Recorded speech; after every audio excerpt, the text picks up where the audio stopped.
오늘 우리에게 주시는 하나님 말씀은 로마서 11장 36절에서 12장 2절까지 말씀입니다.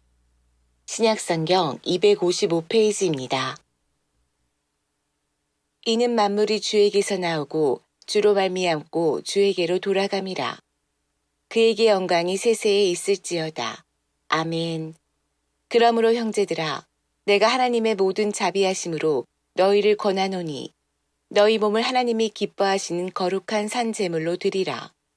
이는 너희가 드릴 영적 예배니라.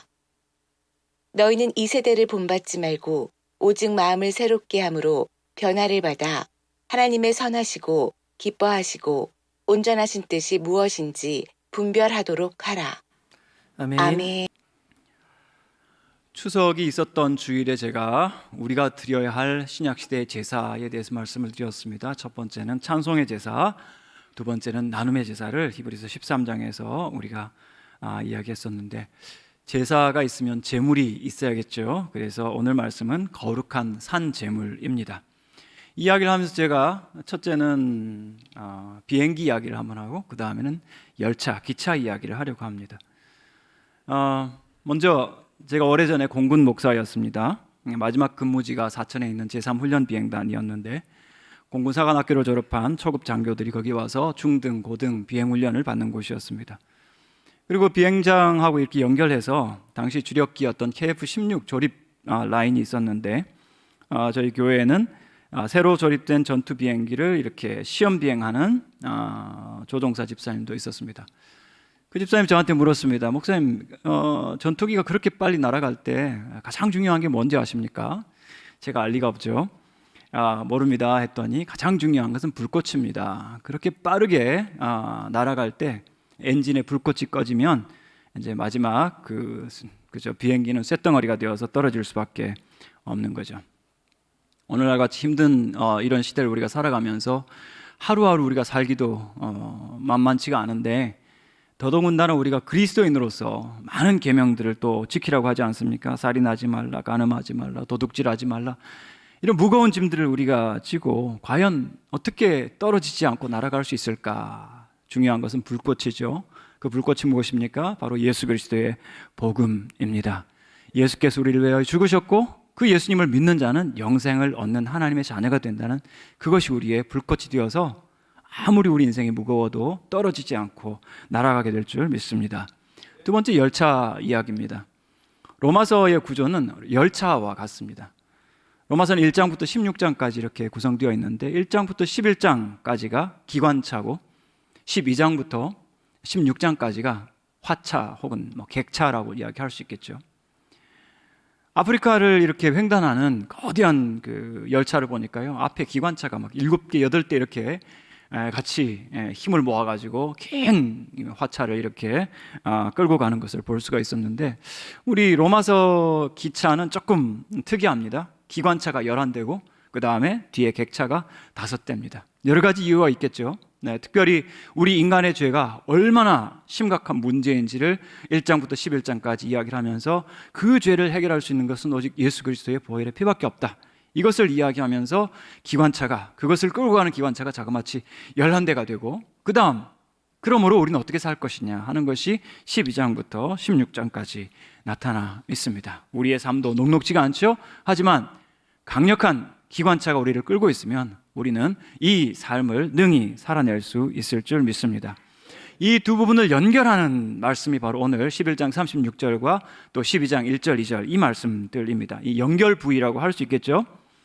앞차의 연결 부위에서는 이제 1장부터 11장을 전체 결론을 내리면서 36절에서 이는 만물이 주에게서 나오고 주로 말미암고 주에게로 돌아감이라. 그에게 영광이 세세에 있을지어다. 아멘 하면서 온 우주 만물에 대한 우리 하나님의 주권을 선포하고 있습니다. 모든 만물이 그분으로부터 비롯되었고 그분으로 말미암아 유지되고 있고 그분에게 돌아갈 것이다. 다시 말하면 그분은 창조자이시고 통치자이시고 구속자이시고 장차 오실 재림주이시다라는 것을 우리에게 이야기하고 있습니다. 그 다음 이어서 이렇게 결론을 지은 다음에 그러면 하면서 그러므로가 등장을 합니다. 그러므로 우리가 어떻게 살 것인가? 가장 중요한 것들 12장부터 16장까지를 요약해서 1절, 2절에서 우리에게 대표적으로 이야기해 주는데, 첫 번째, 그러므로 너희 몸을, 두 번째, 그러므로 너희 마음을 이라고 이야기하는데, 너희 몸을 거룩한 산 제물로 드리라. 두 번째, 너희 마음이 새롭게 되어라. 이렇게 우리에게 말씀하고 있습니다. 이것은 앞에 있는 11대의 기관차가 끌고 간 우리의 삶의 당연한 귀결이기도 하고 우리가 적극적으로 따라야 할 순종의 길이기도 합니다. 첫 번째, 우리의 몸입니다. 우리의 몸을 거룩한 산 제물로 드려야 한다. 우리가 하나님의 구원받은 백성이면 그러므로 우리 몸을, 12장 1절 같이 읽도록 하겠습니다. 그러므로 형제들아, 내가 하나님의 모든 자비하심으로 너희를 권하노니 너희 몸을 하나님이 기뻐하시는 거룩한 산 제물로 드리라. 이는 너희가 드릴 영적 예배니라. 아멘. 예수님을 믿고 새롭게 출발하고 새롭게 탄생한 우리의 삶의 여정을 가리켜서 성화라고 이야기합니다. 성화, 거룩하게 되어감이라는 거죠. 물론 우리가 이 땅에서 완전하게 거룩할 수는 없습니다만은 적어도 성화는 예수님을 만나기 이전의 삶을 우리가 부인하는 거죠. 이전에 나 자신의 중심적이고 과거에 나의 지었던 죄들을 회개하고 그 죄를 멀리하면서 살아가는 우리 삶의 과정을 성화라고 이야기하는데, 6장 1절 2절에서도 이미 언급을 하고 있습니다. 그런즉 우리가 무슨 말을 하리요? 은혜를 더하게 하려고 죄에 거하겠느냐? 그럴 수 없느니라. 죄에 대하여 죽은 우리가 어찌 그 가운데 더 살리요? 예수님을 믿고 보니까 죄는 예수 믿고 나서 깨닫게 되는 거죠. 그래서 예수님을 믿고 보니까 나의 죄가 얼마나 컸던가를 알게 되고, 정말 그것을 정말 끔찍하게 우리가 깨닫게 되고, 그러면서 정말 하나님의 은혜가 크구나, 놀랍다. 그런데 그 은혜의 감격을 크게 하기 위해서 또 죄를 지을 거냐? 아니라는 거죠. 이제 죄에 대하여 우리는 죽었다라고 선고를 하고 있습니다. 사망 선고죠. 6장 6절에서도 우리가 알거니와 우리의 옛사람이 예수와 함께 십자가에 못 박힌 것은 죄의 몸이 죽어 다시는 죄에게 종노릇하지 아니하려 함이니. 종노릇이라고 이야기하면 여러분이 듣는 종노릇이란 말하고 2000년 전에 로마에 살던 우리 교인들이, 우리 성도들이 이 말을 듣는 것과는 천양지차의 이 체감의 차이가 있습니다. 왜냐하면 그 시대 로마에 종이, 노예가 400만 명이 있었거든요. 그들의 운명은 처참하였습니다. 가족들이 헤어지는 것은 물론이고 어떤 학대를 받아도 누구도 종들을 위해서 대변해 줄 수가 없었던. 그런데 예수를 알기 전에, 예수님을 믿기 전에 우리의 삶이 바로 죄의 종노릇하는 삶이었는데, 이제 예수 믿고 나서는 그 죄의 종노릇하던 우리 자아가 예수 그리스도와 함께 십자가에 못 박혀 엄짝달싹하지 못하고 죽었다. 죄에 대해서 이제는 반응해서는 안 된다라는 것을 우리에게 말씀하고 있습니다. 그러면서 이제부터 우리가 살아가는 삶은 우리 몸을 하나님께 거룩한 산 제물로 드리는 삶이다라고 이야기합니다. 산 제물, 이 말 자체가 모순입니다. 왜냐하면 제물은 반드시 죽게 되어 있거든요. 그래서 살아있으면 제물이 될 수가 없고 죽어야 제물이 되는데, 사도 바울은 이것을 하나의 단어로 이렇게 조합을 해놓았습니다. 산 제물. 다시 말하면 살아있지만 죽었죠. 죄에 대하여. 그리고 죄에 대하여 죽었지만 영원한 소망 안에서 다시 살아가고 있기 때문에 우리의 삶은 세상 사람들과 달리 하나님 앞에서 거룩한 산 제물의 삶을 살고 있다는 겁니다. 특히 우리의 몸을 가리켜서 너희 몸을 하나님이 기뻐하시는 거룩한 산 제물로 드리라. 역사적으로, 철학적으로, 종교적으로 이미 말씀드린 것처럼 인간의 몸은 굉장히 천시되었습니다. 사도 바울이 살았던 2000년 전에 헬라 철학이 아주 유행을 하고 있었는데, 헬라는 망했지만, 그리스는 망했지만 로마의 아주 지도자들과 학자들이 이 그리스를 아주 숭상을 했습니다. 그러다 보니까 그리스의 철학을 그대로 가져왔는데, 인간의 영혼은 인간의 몸, 그러니까 다시 말하면 인간의 몸은 영혼에 비해서 굉장히 천한 것이다. 영혼만 귀중한 것이다. 적어도 그 당시에도 사람들은 깨달았던 것 같습니다. 우리 몸이 얼마나 정욕과 식욕과 탐욕으로 오염되어 있었던지 그것 정도는 아마 깨달았던 것 같습니다. 그래서 이상적인 인간, 성숙한 인간은 몸의 부정적인 영향으로부터 해방된 인간이, 그래서 몸은 천실이었던 거죠. 또는 우리가 알고 있는 다른 어떤 종교에서처럼 인간의 몸은 생로병사의 이런 고난과 이런 인생의 여러 가지 어려움을 극복하고 해탈할 때 비로소 이상적인 인간이 될 수 있다라고 이야기하는데, 이 인간의 몸을 귀하고 존귀하게 여기는 것은 어쩌면 기독교가 유일할 수가 있습니다. 기독교는 성경 말씀을 통해서 저와 여러분의 이 육체, 몸이 얼마나 중요한지 그 특별한 중요성을 우리 몸에 부과를 하는데요.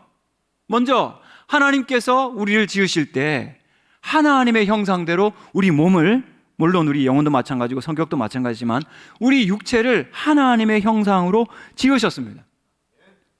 우리 모두의 가치는 먼저는 우리를 누가 지으셨는가 하는 이거고, 또 하나님이 어떻게 우리를 지으셨는가, 하나님이 직접 우리를 손으로 지으셨어요. 여러분 하나님의 수제품입니다. 여러분 공장에서 찍어낸 제품들이 아니에요. 특별히 여러분 집중하셔서 정말 한 땀 한 땀, 그죠? 한 분 한 분 하나님께서 집중해서 만드신 하나님의 수작품들입니다. 하나님의 아들 예수님께서 이 땅에 오실 때 완전하신 하나님의 아들께서 인간의 몸을 입고 성육신 하셨어요. 사람의 모양으로 오셨어요. 그렇다면 하나님께서 인간의 몸을 얼마나 소중히 여기시는지 알 수가 있겠고, 장차 우리가 이 세상을 떠난다고 해도 주님께서 재림나팔 가운데 이 땅에 오실 때 우리의 죽었던 몸까지도 다시 영생의 몸으로, 예수 그리스도를 닮은 몸으로 변화하게 될 줄 믿습니다. 그래서 부활이 지난 다음에도 여러분의 육체는 해체되지 않고 예수 그리스도와 같이 영광스러운 몸으로 다시 부활해서 하나님께서 우리를 위하여 예비하신 영원한 나라에서 정말 영광스러운 영생을 누리게 될 것인데, 그 부활의 몸의 출발점이 지금 우리가 가지고 있는 이 육체입니다. 그렇다면 여러분의 육체는 소중합니다. 인간이 이 육체를 경시하게 되면 몇 가지의 참 희한한 현상들이 나타나게 되는데, 첫 번째는 몸을 돌보는 일에 소홀하면서 혹은 천시하면서 자기 몸을 방치하거나 학대하는 경우들이 있습니다. 심지어 무슨 자기의 이런 죄업을 이렇게 떨쳐내기 위해서 고행을 하고 채찍질하고, 이교도나 극단주의자들은 자기 몸을 처벌하는 것을 볼 수가 있는데, 여러분 몸으로 어떤 고난과 어떤 고생을 여러분 몸에 가한다 하더라도 그것이 여러분의 죄의식을 떨쳐낼 수는 없습니다. 죄 문제를 해결할 수 없어요. 그 모든 죄의 문제는 십자가에 달리시고 우리 대신 고난당하신 예수님께서 해결해 주셨습니다. 여러분의 몸을 함부로 해치지 마십시오. 둘째는, 또 어떤 사람들은 이 몸을 너무나 가볍게 생각하면서 어차피 썩을 몸, 인생은 짧다, 죄짓자, 이렇게 말을 합니다. 애슐리 메디슨이라는 그런 걸 보면 인생을 짧다, 나쁜 짓 해라, 이런 말을 하거든요. 자기 몸을 함부로 생각하면서 죄의 제물로 바치려고 하는 것을 볼 수 있습니다. 성경은 우리에게, 특별히 예수를 믿는 우리에게 자기중심주의, 쾌락주의, 육체 경시주의를 강력하게 경고를 하면서 사도 바울을 통해서 우리 자신의 몸을, 그리스도인이 되고 거듭난 새 생명을 가진 우리의 몸을 하나님을 위하여 구별하여 특별한 살아있는 제물로 드리라고 이야기를 합니다. 구약성경에서 제물은 하나님께서 여러 가축들 가운데서 가장 최고의 엄선된, 가장 건강한 그런 것들로 하나님께 드렸습니다.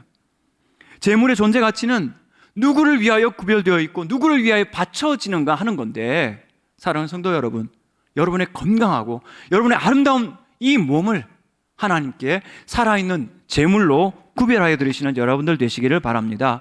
산 제물로서 저와 여러분들은 하나님의 최고의 가치를 가졌습니다. 여러분의 삶은 창조자, 통치자, 구속자 하나님을 위하여 온전히 구별된 것이기 때문에 이 몸을 학대하거나 이 몸을 죄에 내버려서는 안 될 것입니다. 그렇기 때문에 살아있는 동안 지속적으로 우리의 몸의 행실로 우리 하나님을 기쁘시게 해야 하는데, 이미 예수님께서 우리의 죄를 위해서 모든 문제들을 다 해결해 주셨기 때문에 이제는 우리가 살아가면서 죄에 대해서는 죽은 자로, 하나님을 대하여 산 자로, 살아있는 죄물로 하나님 앞에서.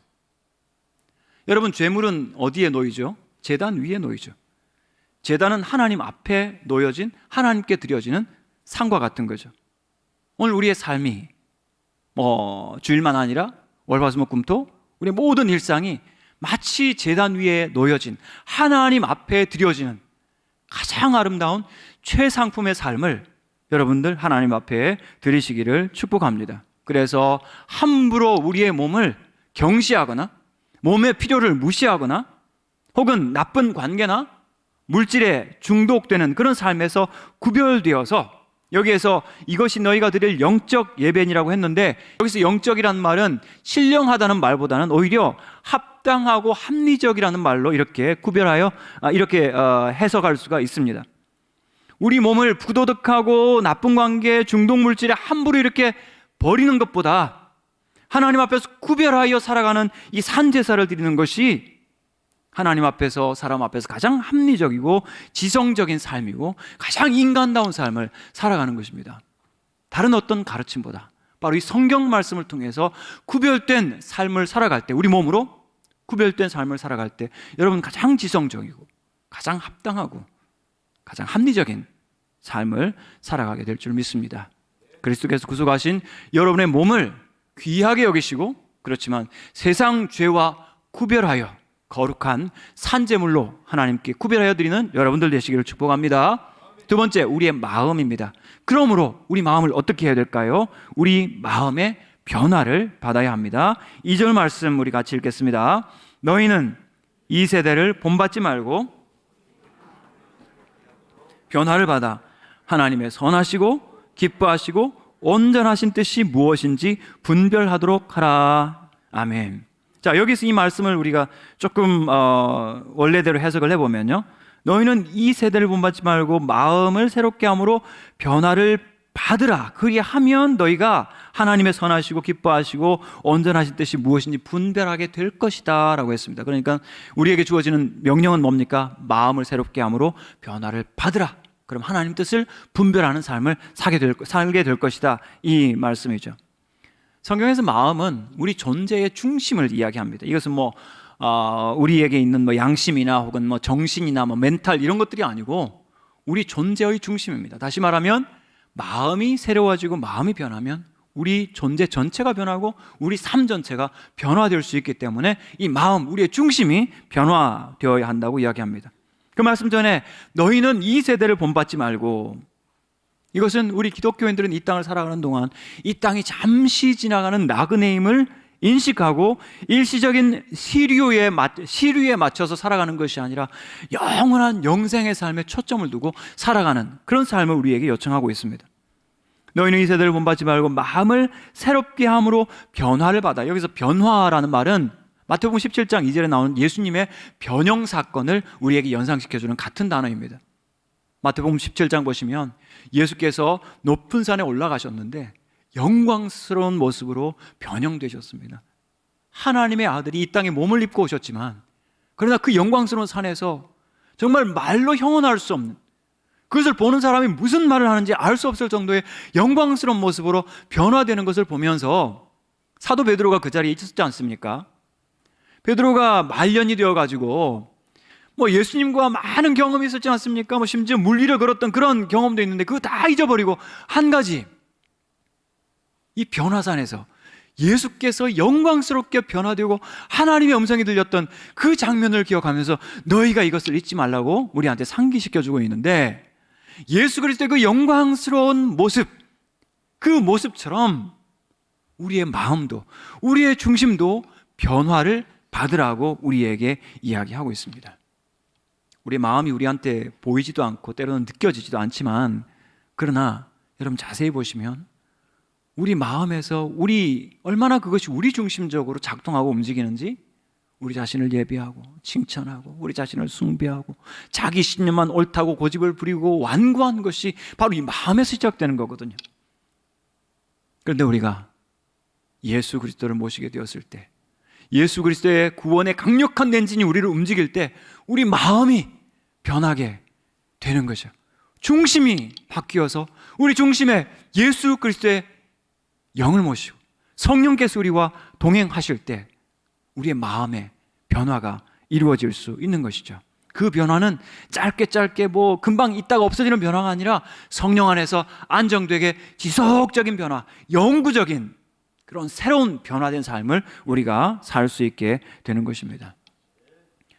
옥스퍼드 출신의 유명한 시인이었던 W.H. 오덴이라는 사람이 있습니다. 그 사람은 영국에 살다가 나중에 미국으로 가서 미국 시민이 되었는데, 청년기에 그는 뭐 아주 문학으로 유명한 탁월한 사람이었지만 프로이트를 추종하고 그리고 인본주의를 믿는 그런 사람이었습니다. 그래서 교회에 대해서 혹은 뭐 교회 교리에 대해서 굉장히 거부감을 가지고 있었어요. 뭐 죄에 대해서, 무슨 죄악과 심판에 대해서, 지옥에 대해서, 천국에 대해서 아주 거부감을 가지고 있었는데, 한번 그가 결정적으로 회심하는 계기가 있었습니다. 그것은 뭐냐면, 뉴욕의 어떤 극장을 이렇게 우연히 1939년에 들리게 되었는데, 하필 그때 왜 그랬는지 모르지만 나치 히틀러의 제3제국이라는 그런 선전 영화가 방영되고 있었습니다. 그 극장에서 이 영화가 방영이 되는데, 정말 탱크를 가지고 잔인하게 폴란드를 침략해가지고 앞에 있는 양민들 뭐 학살하고 죽이고, 그뿐만 아니라 앞에 군인들이 나타났을 때 막 그냥 밀고 갑니다. 그때 그 영화를 보던 관중들이 쓸어버려, 다 없애버려, 한결같이 고함을 지르는 거예요. 너무나 충격을 받았습니다. 인간의 잔인성에, 인간의 죄에, 이것은 인간을 죄인이라고 말하는 것 외에는 달리 표현할 수 없는 그 잔인성 앞에 눈물을 흘리며 앉아서 일어날 수가 없었던 거죠. 그러면서 기독교가 진리다, 성경이 말하는 인간이 인간의 참상이다 하는 것을 깨닫고 마음으로부터 새롭게 마음을 바꾸고 그의 모든 시가 이제부터는 하나님을 찬양하는 시가 되었습니다. 너희는 이 세대를 본받지 말아라. 이 세대는 우리를 끊임없이 유혹합니다. 우리의 눈으로, 우리의 귀로, 우리의 입맛으로 끊임없이 우리를 산란케 합니다. 그런데 너희는 이 세대를, 이 세상의 패턴, 이 세상의 패션, 이 세상의 유행이죠, 그거 따르지 말고. 이 세상은 뭐라고 합니까? 예를 들어서 우리가 유능하고 결과가 좋으면 야, 성공했다고 박수를 치죠. 우리 자신의 가치가 성공의 여부에 달려 있는 것 같습니다. 학벌, 성공, 명성, 부, 외모, 여기에 우리의 가치가 있다고 계속해서 이야기를 합니다. 그런데 우리 안에 예수님께서 좌정하시고 성령께서 감동하시면 마음의 변화를 받아서 우리의 가치가 외적인 어떤 것에 있는 것이 아니라 우리를 위하여 어떤 값이 지불되었는가? 여러분을 위해서 어떤 값이 지불되었습니까? 하나님의 아들의 생명의 값이 지불되었습니다. 누가 여러분을 사랑하는가? 여기에 여러분의 진정한 가치가 있다는 것을 성경은 우리에게 이야기해 주고 있습니다. 이 세대를 본받지 말라는 이 말씀, 우리에게 다가오는 영원한 세대가 있다는 거죠. 또 이 세상은 우리에게 우리의 존재 가치를 한번 입증해 보라고 이야기합니다. 그렇지만 성경은 예수님이 십자가에서 죽으심으로 말미암아 우리에 대한 하나님의 사랑이 확증되었다고 이야기합니다. 마귀는 예수님에게 나타나가지고 네가 하나님의 아들이냐? 돌들로 떡덩이를 되게 해봐라, 높은 성전에서 한번 뛰어내려봐라, 능력을 보여줘봐라. 예수님께서는 그런 입증을 할 이유가 없었죠. 하나님 아버지와의 품속에서 독생하신 그 영적인 영원한 관계가 있는데 무엇을 더 입증하겠습니까? 사랑하는 성도 여러분, 여러분의 존재 가치가 이런 입증에 있지 않다는 것을 기억하시기 바랍니다. 여러분의 있는 모습 그대로, 지금 모습 그대로, 예수님을 사랑하고 예수님을 믿고 예배하는 여러분 모습 그대로 하나님께서 얼마나 귀하게 여기시고 소중하게 여기시는 그 증거가 있는데 무엇에 여러분 자신의 존재를 더 입증하려고 하시고 아니면 더 보여주려고 하십니까? 우리의 참된 전인적인 변화는 우리 마음에서 시작됩니다. 이 마음이 예수님을 모시고 있는가? 그렇지 않은가? 예수님의 사랑을 체험하고 있는가? 아니면 메말라 있는가? 이 말씀을 하면서 사도 바울은 명령이나 협박이나 요구를 하지 않습니다. 오히려 그러므로 형제들아, 내가 하나님의 모든 자비하심으로 너희를 권하노니, 하나님의 모든 자비하심으로 우리를 권하면서 우리의 몸을 거룩한 산제물로, 그리고 우리의 마음이 새롭게 되기를 우리에게 권면하고 있습니다. 하나님의 온유한 마음이 지금도 여러분을 권면하십니다. 거룩한 산제물로 그리고 마음이 새롭게 됨으로 변화를 받으시는 여러분들 되시기를 축복합니다. 그럴 때 우리에게 주어진 많은 명령과 계명들을 우리가 이루어갈 수 있을 것이고 순종할 수 있을 것입니다. 말씀을 맺겠습니다. 하마들은 왜 물속에 들어가면 입을 크게 벌릴까요? 어느 어린이 동화책에 하마가 왜 입을 크게 벌리게 되었는지 대답을 해주고 있습니다. 하마의 피부에는 땀샘이 없다고 합니다. 이렇게 더우면 땀이 나와야 몸이 좀 식을 수가 있는데 피부가 워낙 두꺼워가지고 땀이 안 나오니까 아프리카에 사는데 얼마나 덥겠어요. 그러니까 물속에 너무나 들어가고 싶은 거죠. 그래서 하마가 무거운 몸을 이끌고 뜨거운 햇빛 아래에서 하나님께 기도를 했답니다. 성경에 안 나오죠. 하나님, 물속에 들어가서 살고 싶어요. 안 된다. 물속에 들어가서 살게 해주세요. 너무 더워요. 안 된다니까. 왜 안 되나요? 너의 그 큰 입을 보아라. 내가 물속에 들어가면 내가 지은 그 예쁜 물고기들이 어떻게 되겠니? 네가 그 물고기들 먹지 않겠니? 물고기 절대 안 먹겠습니다. 어떻게 믿을 수 있지? 그럼 제가 물속에 들어가서 입을 크게 벌릴 테니까 그때마다 물고기 먹었는지 안 먹었는지 확인해 주세요. 성경에 안 나오는 이야기인데, 그래서 하나님이 오케이 해가지고 물속에 살게 됐답니다. 오늘 우리가 이 땅에 살아가면서 때로 죄를 범할 때가 있고 그것 때문에 괴로워서 회개할 때가 있죠. 그래서 죄를 끊임없이 점검하면서 하루하루 정말 거룩하게 우리가 살아가야 되는데, 한 가지 주의할 것은 뭐냐면, 내가 죄를 짓지 않기 위해서 애를 쓰고 노력한다고 해서 그것이 우리 죄를 용서하는 것이 아닙니다. 그러니까 여러분의 몸을 함부로 학대하거나 죄 짓는 자신을 너무 미워하지 마시고 모든 죄를 가지고 예수님 앞에 나아가시기를 바랍니다. 그 예수님께서 죄를 해결해 주실 것이고 여러분을 거룩하게 새롭게 해주실 것이기 때문입니다. 그래서 이 기관차와 객차가 바뀌면 안 되죠, 그죠? 객차가 기관차 끌고 가는 법 봤습니까? 우리의 도덕적인 행위가 우리를 정결하게 할 수가 없습니다. 오직 예수님의 은혜와 능력이 우리를 끌고 갈 수가 있는데, 예수님 안에서 정결함을 받으시고 또 산제물로 살아가시고 그리고 마음을 새롭게 함으로 변화를 받아야 합니다. 어떻게 새롭게 살아갈까? 오래전 어거스틴의 스승이었던 존 크리소스톰이 거룩한 산제물에 대한 구체적인 지침을 주었는데, 이것 읽고 마치도록 하겠습니다. 어떻게 우리의 몸이 제물이 될 수 있습니까? 눈을 들어서 악한 것을 바라보지 마세요. 혀로 추한 말을 하지 마세요. 손으로 악행을 저지르지 마세요. 하지만 그것이 충분하지 않습니다. 우리는 선을 행하여야만 합니다.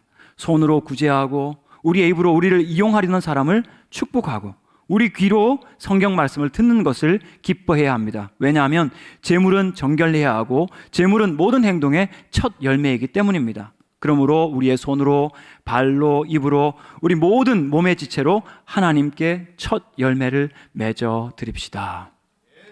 예수 그리스도의 은혜로 말미암아 구원받은 여러분, 그 강력한 기관차에 의하여 이끌려 살아가는 순종하는 삶을 살아가시기를 바라고, 정말 구별된 산제물로 여러분의 몸을 들이시고 마음을 새롭게 함으로 변화받은 삶을 살아가시기를 주님의 이름으로 축복합니다.